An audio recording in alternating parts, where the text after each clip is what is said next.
In the middle of a sold-out concert, with 70,000 people screaming his name, Michael Jackson suddenly stopped singing. The band kept playing. The dancers froze. And then, instead of performing, Michael Jackson walked to the edge of the stage, stared directly at a single woman in the crowd, and quietly said he needed her help. Not security. Not a doctor. Her. Minutes earlier, he had whispered to someone backstage that something was wrong, that a shadow had been following him for weeks. He didn't call it stress. He didn't call it exhaustion. Michael Jackson said he felt cursed. What happened that night would haunt several people who were there, because the woman he chose was not random, and what she told him would change the rest of the concert forever. Before we begin, make sure to subscribe, like this video, and turn on notifications so you never miss our emotional stories about Michael Jackson. It was July 1997, during the History World Tour in Munich, Germany. The Olympic Stadium pulsed like a living organism. Lights flashed across a sea of fans waving posters, crying, trembling, and calling his name as if he were more than a performer, as if he were someone they had known their entire lives. Backstage, however, Michael Jackson was unusually quiet. Normally, before a show, he prayed softly, warmed up his voice, and reviewed choreography with almost surgical precision. But that night, he stood alone in a dim hallway, staring at the floor. His makeup artist noticed first. "Michael, are you okay?" He hesitated. For a moment, he looked like a child who didn't want to say something frightening out loud. "I didn't sleep," he whispered. She smiled gently. "You never sleep before shows." Michael slowly shook his head. "No, I couldn't sleep." He rubbed his hands together nervously. They were cold, colder than usual. Then he said something that made her uncomfortable. "I keep feeling someone watching me, even when I'm alone." She assumed stress. The tour was exhausting. Countries, time zones, rehearsals, interviews. The pressure never stopped. But Michael wasn't describing anxiety. He leaned closer. "It's not people," he said softly. "It's like something wants my attention." A stage manager called his name. 5 minutes to showtime. The hallway suddenly felt smaller. Michael took a deep breath, put on his black fedora, and forced a faint smile. The superstar mask returned, precise, controlled, almost mechanical. When he stepped onto the stage, the stadium exploded in sound. Fireworks shot into the sky. The bass thundered. And for the first 40 minutes, he was perfect. Spinning, gliding, hitting every note. The crowd screamed louder with every song. But during Stranger in Moscow, something changed. His movement slowed. His eyes stopped scanning the entire audience. Instead, he kept looking toward the same section of the crowd, the same seat, the same woman. And by the end of the song, the dancers realized he wasn't acting anymore. Michael Jackson looked afraid. The next song was supposed to be Billie Jean. For Michael, Billie Jean was not just a performance. It was control. Every step was measured, every breath calculated. It was a part of the show where he disappeared into precision, into rhythm, into something he trusted more than the outside world. The opening drum beat echoed through the Olympic Stadium. Dum, dum, dum, dum, dum. The crowd erupted instantly. Michael stood still in the darkness as the spotlight slowly found him. The white glove shimmered. The fedora tilted low over his eyes. For a moment, he looked exactly like the icon the world expected. But inside, his heart was racing. From the second the lights dimmed, he felt it again. Not a sound, not a person, a presence. He couldn't explain it. For weeks during the tour, he had sensed it backstage, in hotel hallways, dressing rooms, even inside his private jet. He would turn suddenly, convinced someone had called his name, only to find empty corridors and silent rooms. At first, he told no one. Then he tried to ignore it. But tonight, it was stronger. The first verse began. His voice came out perfectly, soft, controlled. She was more like a beauty queen from a movie scene. The choreography started. The dancers surrounded him. Cameras projected his image onto giant stadium screens. To the audience, everything looked flawless. But Michael wasn't watching the cameras. He was looking into the crowd again. Section B4, row 12, the same woman. She wasn't screaming. She wasn't holding a sign. She wasn't even moving. While 70,000 people jumped, cried, and waved their arms, she stood completely still, her eyes locked onto his. Not the stare of a fan seeing a celebrity, but the calm gaze of someone waiting. Michael missed a step. It was subtle. Almost no one noticed, except the choreographer near the side stage. Michael Jackson never missed steps. His breathing became uneven. Focus, he told himself. Just perform. The bass line intensified. He spun, landed perfectly, and slid into the moonwalk. The stadium exploded again. Flashbulbs lit the night like lightning. But as he glided backward, he saw her again, still unmoving, and suddenly he felt a sharp pressure in his chest. He stopped singing for half a second. The band continued, assuming it was dramatic timing. The audience thought it was theatrical. Only Michael knew it wasn't planned. A memory rushed into his mind. 3 nights earlier in his hotel room, he had woken up at 3:17 a.m. Not slowly, violently. His eyes opened to darkness, but he was certain someone had been standing beside his bed. He sat up, breathing hard, whispering, "Hello?" Nothing, yet the air had felt heavy. He turned on the lamp. The room was empty, except the bathroom door, slightly open. He remembered walking toward it, heart pounding, each step cautious. The floor felt cold beneath his bare feet. He pushed the door wider. No one inside, but the mirror above the sink had fogged, as if someone had just breathed onto it. And on the glass, faint lines had formed, not words, not symbols, just a smear like fingertips dragging downward. He never told the press. He barely told his staff. He only said one sentence to his personal assistant that morning. "Something is trying to reach me." Now, standing in front of 70,000 people, he felt the same sensation. Watching, waiting. His voice trembled during the second verse. The camera zoomed in. Millions would later watch the recording and think he was emotional, moved by the fans. They were wrong. His eyes were locked on the woman again. She slowly raised her hand, not waving, not cheering. She placed her hand over her heart and gently shook her head. Michael froze. He forgot the choreography for 2 full beats. A backup dancer whispered urgently, "Michael, move." He didn't. The music continued for a moment longer.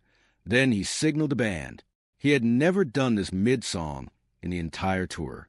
The instruments faded. The stadium fell into confused murmurs. Michael stepped forward to the edge of the stage. Security guards instantly became alert. The crowd thought it was a special speech. His voice came into the microphone, but it was quieter than anyone had ever heard during a concert. "Excuse me, please." The audience slowly hushed. He pointed directly into the crowd. People followed his finger, turning heads, trying to see. Security prepared to remove whoever was being indicated. Michael shook his head urgently. "No, don't remove her." The head of security hesitated. "Sir," Michael's voice cracked, not as a performer, but as a man who sounded suddenly very young. "Please bring her here." 70,000 people watched as guards carefully approached the woman in Section B4. She didn't resist. She didn't smile. She simply nodded, as if she already knew this would happen. And as she was escorted toward the stage, Michael whispered, barely audible, but caught by the stage microphone, "I knew you were real." The band members looked at each other in confusion. The dancers stood motionless. The audience had no idea they were no longer watching a concert. They were witnessing something Michael Jackson hadn't planned and couldn't control. Because the moment the woman stepped onto the stage and stood a few feet in front of him, Michael Jackson stepped back, not dramatically, instinctively, as if he had just felt the presence move closer. Up close, she looked nothing like the crowd expected. She wasn't a teenager. She wasn't crying. She wasn't even excited. The woman appeared to be in her late 50s, maybe early 60s. Gray hair pulled back neatly. A simple beige coat, no glitter, no posters, no camera hanging around her neck. In a stadium full of hysteria, she carried a strange, almost peaceful stillness. The stage lights hit her face, and for the first time that night, Michael Jackson stopped looking past someone and looked directly at them. For a moment, neither of them spoke. The stadium, once deafening, had fallen into a low ocean of whispers. Even the crew backstage leaned toward the monitors, unsure whether this was part of the show. Michael held a microphone, but his hand trembled slightly. "Hello," he said softly. She nodded once. "Hello, Michael." Not Mr. Jackson. Not a scream. Not tears. Just his name, spoken calmly, like she had known him for years. He swallowed. I saw you," he said, struggling to form words. "You were the only one not moving." She looked at him carefully, studying his face the way a doctor studies a patient rather than a fan admiring a star. "Yes," she replied gently, "because you weren't performing anymore." The sentence confused him. The audience assumed it was theatrical improvisation, but the band members were exchanging worried glances. They could see his breathing, uneven, shallow. Michael lowered the microphone slightly. "You felt it too?" he asked. The woman didn't answer immediately. Instead, she looked around the stage, the lights, the speakers, the giant screens, and then back into his eyes. "You've been waking up at the same time every night," she said quietly. His face drained of color. The microphone caught the sound of his breath catching. "How do you—" 3 a.m, she continued calmly. "You wake suddenly. Not from a dream, from awareness." A security guard took a step closer, concerned this was becoming too personal and unpredictable.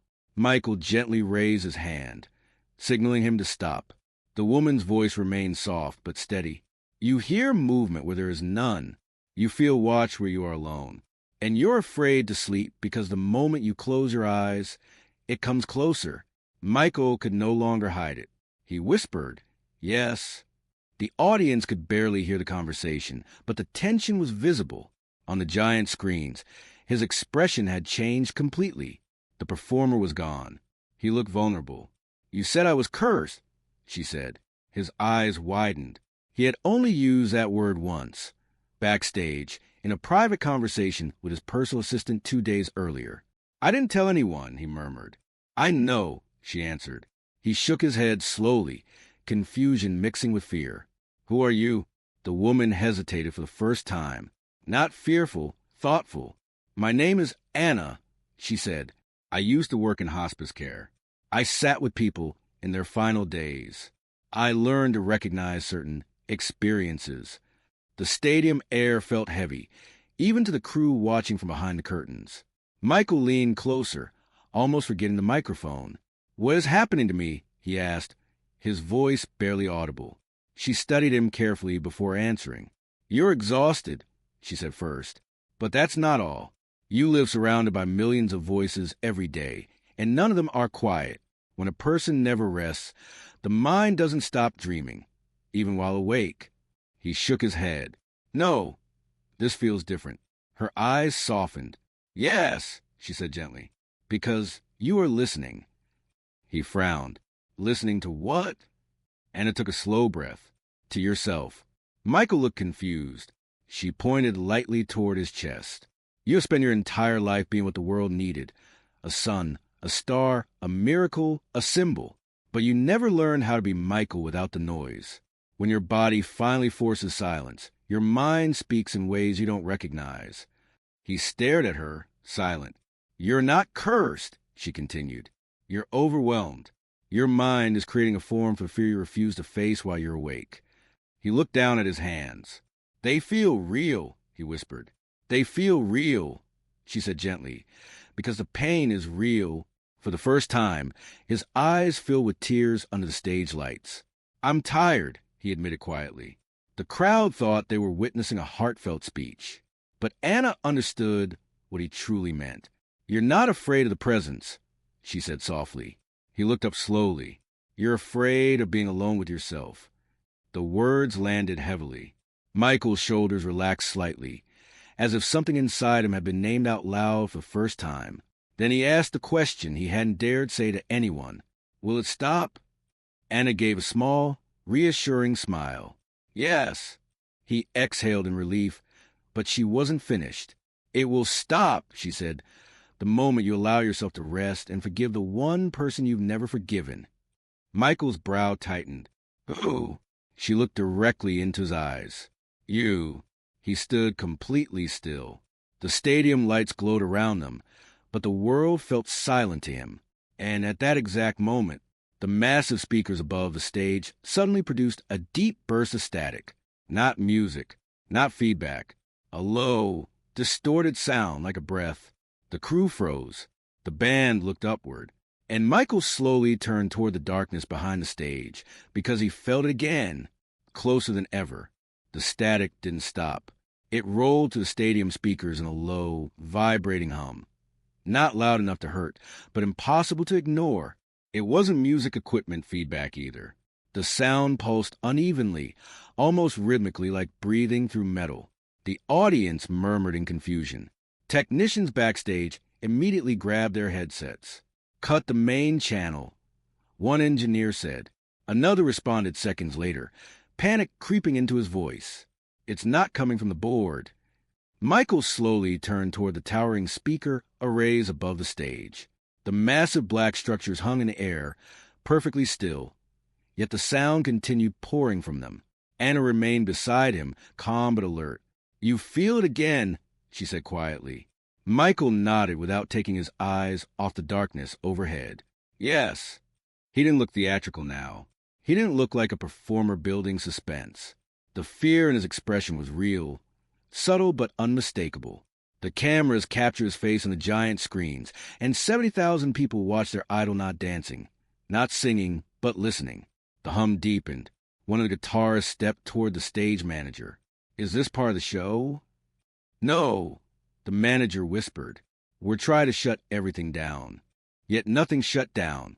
The band's instruments were muted. The microphones were off except for Michael's handheld unit, and even that crackled with faint interference. Michael raised a microphone cautiously. "Can you hear that?" he asked the crowd. The stadium answered with uneasy cheers and scattered shouts of yes. Anna gently touched his arm. "Don't focus on it," she said. "I can't ignore it," he whispered. His breathing quickened. The same pressure he had felt in his hotel room returned. Tightness in his chest, cold along his arms, a strange sensation of being watched from somewhere he could not see. Then the stadium lights flickered. Only once, but it was enough. Gasps rippled through the audience. Security began moving closer to the stage, unsure whether this was an electrical problem or something worse. The production crew started preparing evacuation protocols quietly behind the curtains. Michael's voice trembled. "It's here." Anna shook her head gently. "No, you brought it here." He looked at her sharply. "What do you mean?" "You've been running from your thoughts for years," she said softly. "Every rehearsal, every tour, every spotlight. They keep you moving so you never have to sit with silence. Tonight, you stopped, and your mind finally caught up to you." He clenched his jaw. "No, I felt it before tonight." "Yes," she replied, "because your body has been asking you to stop for a long time." Another burst of static erupted, louder this time. Some fans covered their ears. The massive screens briefly glitched, showing distorted lines across Michael's image. The stage manager ran toward him. "Michael, we may need to pause the show." Michael didn't respond. His eyes were fixed beyond the audience, beyond the lights. "I'm not afraid of crowds," he said softly, almost to himself. "I'm afraid when they're gone." Anna listened. "When everyone leaves, it gets quiet," he continued. "And that's when I hear everything I never let myself feel." His voice was barely audible. "The childhood I didn't have, the mistakes, the expectations, the loneliness." His hand tightened around the microphone. "I don't know who I am without them watching." Anna nodded slowly. "That's the real fear." The static suddenly stopped. Instant silence filled the stadium, an almost unnatural quiet after so much noise. Michael froze. His shoulders relaxed slightly, but his eyes widened. "Why did it stop?" he whispered. Anna looked at him carefully. "Because you finally said it." He stared at her, confused. "You weren't being chased," she explained. "You were avoiding yourself. Your mind created a form for that fear. The moment you faced it, it lost power. For several seconds, nothing happened. The lights stabilized. The screens returned to normal. Technicians confirmed through their headsets. All systems functioning. The audience began clapping nervously, unsure if the moment was part of a performance art piece or a real interruption. Michael stood very still. For the first time that night, the tightness in his chest eased. I don't feel it, he said quietly. Anna smiled gently. Because you stopped running. He looked out at the crowd, tens of thousands of faces waiting for him to be the superstar again. Instead, he lowered the microphone. I've been performing since I was a child, he said to the audience. But sometimes even someone on a stage needs help. The crowd listened in total silence. He turned back to Anna. Will you stay until I finish the show? She nodded. Yes. And so, for the first time in his career, Michael Jackson didn't send a guest off stage. He kept her there. He placed a chair at the side of the stage, visible but quiet, and took a deep breath. The band waited. The dancers prepared. He adjusted his fedora, but this time his hands were steady. He looked at Anna once more. She gave a reassuring nod. Michael turned toward the microphone. Let's continue. The opening notes of Heal the World began, a song not scheduled for that part of the set list. And as he started to sing, his voice sounded different. Not perfect, but peaceful. Yet backstage, one of the sound engineers stared at his monitor, confused, because moments before the static had stopped. A second microphone channel, one that wasn't connected to any device, had briefly activated on its own, and the system log showed a single recorded input, a faint, whisper-like sound. Right after Michael had admitted he was afraid. The audience didn't know. To them, the concert had simply transformed into something emotional, even beautiful. The soft opening of Heal the World washed over the stadium, and thousands of lighters and glowing sticks slowly rose into the night air. Many fans began to cry, moved by the unexpected tenderness in Michael's voice. But backstage, no one was listening to the song anymore. They were staring at a monitor. Inside the control area beneath the stage, the head sound engineer replayed the audio file again. The recording had automatically saved when the secondary channel activated, a channel not connected to any microphone, headset, or instrument. He adjusted his headphones and pressed play. At first, there was nothing, just a faint electrical hiss. Then, a sound, low, breathy, almost like someone trying to speak through a closed door. He removed the headphones slowly. Play again, the stage manager said. He did. This time, two other technicians listened closely. One frowned, leaning toward the speakers. Is that German? No, another whispered. It's not clear enough. They enhanced the frequency, isolating the waveform. The whisper became slightly sharper, still faint, but undeniably human. And then they heard it. A single word. Not loud, not aggressive. Soft. Michael, the stage manager, felt a chill crawl up his arms. Is someone patched into the system? The engineer shook his head immediately. Impossible. That channel isn't physically wired to anything. It's a backup input, empty, but it recorded a voice. No one answered. Above them, Michael continued singing, unaware of the conversation unfolding beneath his feet. Make a little space, make a better place. His voice carried across the stadium, softer than usual, but steady. Anna remained seated at the side of the stage, watching him, not like a spectator, but like someone making sure he didn't fall again. For the first time that night, he wasn't scanning the crowd in fear. He sang to them, and as the chorus swelled, the audience joined in. 70,000 voices echoed the words back to him, filling the air with something warmer than applause. Michael closed his eyes briefly while singing. For a moment, he felt relief. But then, he heard it, not through the speakers, not from the audience. Close, right behind him. His eyes opened instantly. The band continued playing. The crowd sang along, unaware anything had changed. Yet Michael's expression tightened slightly, and he turned his head just a little. There was no one behind him. Still, his pulse accelerated. After the song ended, thunderous applause erupted. The crowd cheered louder than at any previous moment that night. Michael bowed gently, but instead of speaking to the audience immediately, he walked quietly toward Anna. He kept the microphone lowered so the crowd couldn't hear. I heard it again, he whispered. She studied his face carefully. What did you hear? My name. Her expression didn't show fear, only concern. Not outside, he said. Inside, but not my thoughts. Anna stood slowly from the chair. Listen to me, she said softly. When someone lives under pressure long enough, the mind searches for a voice to release what it carries. Sometimes it sounds separate because you've never allowed it to speak before. He shook his head slightly. No, this felt like someone calling me. Before she could respond, the stage manager rushed onto the stage, careful not to alarm the crowd. Michael, he said quietly, we need a word. Now. Michael glanced at the audience, then followed him a few steps away near the wing of the stage. What is it? He asked. The manager hesitated, unsure how to say it without frightening him. The audio system recorded something during the interruption. Michael's brow tightened. What kind of something? The manager chose his words carefully. A voice. Michael went still. Whose? The man swallowed. It said your name. For a few seconds, Michael didn't react. The noise of the crowd faded around him, as if the world had stepped back. Then, very quietly, he asked, Did it sound close? The manager's hesitation was enough of an answer. Michael slowly turned back toward the stage lights. Anna was watching him from a distance. He walked back to her, his expression no longer fearful, but deeply unsettled. They heard it too, he said. Her eyes softened.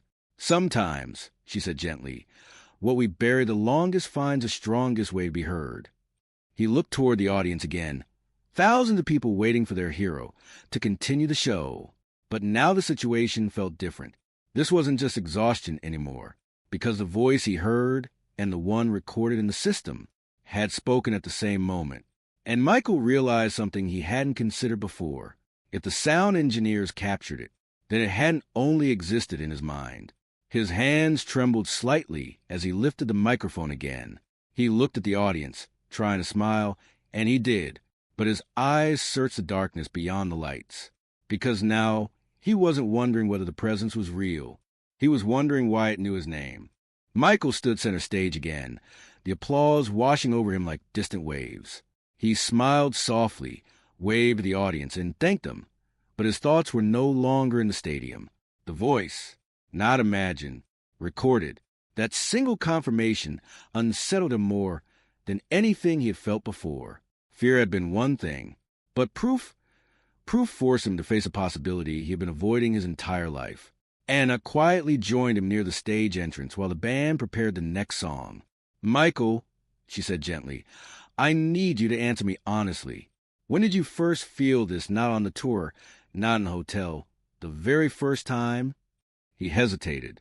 His fingers tightened around the microphone, as though it anchored him to the present. I was young, he finally whispered. How young? He stared at the stage floor. Before the big tours, before the stadiums, when I still shared a room with my brothers. Her voice remained calm. What happened? For a moment, he didn't respond. The sound of the crowd chanting his name filled the silence, but he seemed far away from it now. Then, slowly, he spoke. There was a night I couldn't sleep. Everyone else was already resting after rehearsal. I remember the hallway light coming through the door just a little. He paused, breathing unevenly. I heard someone call my name. Anna watched closely. Did you see anyone? He shook his head. No, but I knew who it sounded like. His voice grew quieter. Myself. Anna didn't interrupt. I thought I was dreaming, he continued, but I was awake. I sat up and I felt sadness, not fear, not at first, just sadness I didn't understand, like I had done something wrong, but I didn't know what. He swallowed. I never told my father, never told my brothers. I learned very quickly that feeling slowed things down, and slowing down meant problems. The band softly began instrumental tuning behind them. So you ignored it, she said. He nodded. I replaced it. Rehearsal was perfection, practiced applause. When people cheered, I didn't hear anymore. Anna spoke gently, but it never disappeared. Michael looked at her. No, he said quietly. It waited. A breeze moved across the stage. The massive stadium screens glowed above them, replaying highlights of earlier performances while the audience remained patient. Michael, she said carefully, sometimes a mind detects a child by separating him from feelings he cannot survive at that moment, but the adult eventually meets the child again. He frowned slightly. I don't understand. She pointed softly toward his chest. The voice you heard, the one recorded, may not be someone coming to you. It may be someone who never left. He stared at her, confused. Who? She answered gently. The part of you that had no choice but to grow up too fast.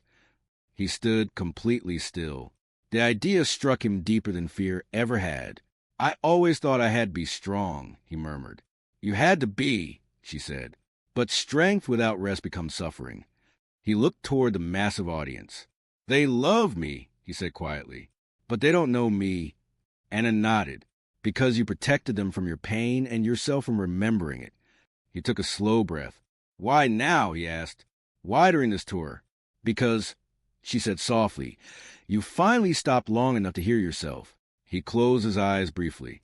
In the darkness behind his eyelids, memories surfaced. Rehearsal rooms, strict timing, pressure, expectations, long nights practicing while other children slept. Applause had always followed, but so had loneliness once the noise ended. The voice at night had never threatened him. It had called him. The realization unsettled him more than any mysterious presence. I wasn't cursed, he said slowly. No, she answered. You were unheard. A long silence passed between them. Then Michael asked something very quietly. If I listen, will it stop hurting? Anna's eyes softened. It won't erase the past, she said, but it will stop chasing you. He nodded slowly. The stage manager signaled from across the stage. The show needed to continue. Michael adjusted his jacket, but his movements were gentler now, less mechanical. He turned toward the stage lights once more. Stay, he said to Anna. I will. He walked back to center stage. The crowd erupted again as he lifted the microphone. This time, he chose a different song than scheduled. The opening piano notes of Childhood began, a song he rarely performed live. The audience quieted almost instantly. He sang softly, Have you seen my childhood? I'm searching for the world that I come from. His voice trembled, not from fear, but emotion. As he sang, he wasn't performing choreography. He stood still, and for the first time in years, Michael Jackson wasn't singing to impress the world. He was singing to the boy he used to be. Backstage, the sound engineer stared again at the monitor. The inactive channel flickered once more. But this time, no whisper came through. Instead, the waveform showed a brief signal. Steady calm, like a heartbeat. The final note of Childhood lingered in the air. For several seconds, no one moved. 70,000 people stood completely silent, not out of confusion, but reverence. The stadium, once roaring with energy, now held a rare stillness, as if every person present understood they had witnessed something far beyond the concert. Michael lowered the microphone slowly. His eyes were wet, but his expression was peaceful. He wasn't hiding it anymore. Then, gradually, the applause began. It didn't explode like before. It grew, slowly, warmly, wave after wave, until the entire Olympic Stadium filled with the sound of people clapping not for the superstar, but for the man standing in front of them. Michael looked toward Anna. She remained near the side of the stage, hands folded gently, watching him with a small, proud smile. She didn't wave. She didn't step forward. She simply nodded once. He nodded back. The band waited for direction, unsure whether the show would continue or end. The set list had been abandoned long ago. The production schedule no longer mattered. Michael stepped toward the front of the stage again. He took a long breath and spoke into the microphone, his voice calm, steady, and honest. Tonight, you helped me, he said softly. The crowd listened. People think someone on a stage has no fear, no sadness, no confusion. But sometimes, the loudest place in the world can also feel like the loneliest. You could hear people crying in the audience now. He looked across the sea of faces. I've spent my life trying to give love. Music, dancing, smiles. But tonight, I remembered something important. He paused. It's okay to need help, too. The stadium erupted into emotional applause. Michael turned slightly and extended his hand toward Anna. Thank you for reminding me, he said. She shook her head gently, smiling. You already knew, she answered softly, though the microphone didn't catch her words. Only he heard them. He understood. The lights dimmed slightly as the soft instrumental of Man in the Mirror began, this time planned, this time intentional. The crowd gasped in recognition. Michael closed his eyes for a brief moment before singing, "I'm going to make a change for once in my life." But now, the words felt different. They weren't performance lyrics. They were a promise. As the chorus built, the audience joined him. Tens of thousands of voices, singing with him, not to him. For the first time that night, Michael didn't feel watched. He felt accompanied, and the fear that had followed him for weeks didn't return. Backstage, the engineers checked the system one last time. Every channel was silent, stable. No interference. No unexplained recordings. The mysterious inactive input remained flat. No whispers. No anomalies. Just quiet. When the song ended, confetti slowly fell from above, drifting like soft snow through the stage lights. Michael bowed deeply. The applause was thunderous again, but it no longer overwhelmed him. He stood upright, placed his hand over his heart, and looked out at the audience one last time. Then he did something he rarely allowed himself to do. He stood still. No pose, no dramatic exit, just a moment. He closed his eyes and listened, not to the crowd, to silence. And for the first time in years, the silence didn't frighten him. It comforted him. He turned and walked slowly toward the stage exit. As he passed Anna, he stopped. "Will I hear again?" he asked quietly. She considered her answer carefully. "You might," she said gently, "but next time you'll understand it." He nodded. "Thank you." She placed her hand briefly over his. "You finally listened to yourself." He smiled, not the practiced public smile, but a small, real one. Michael disappeared behind the curtains. By the time security looked back toward the side of the stage a minute later, Anna was gone. No one saw her leave. No one backstage remembered escorting her out.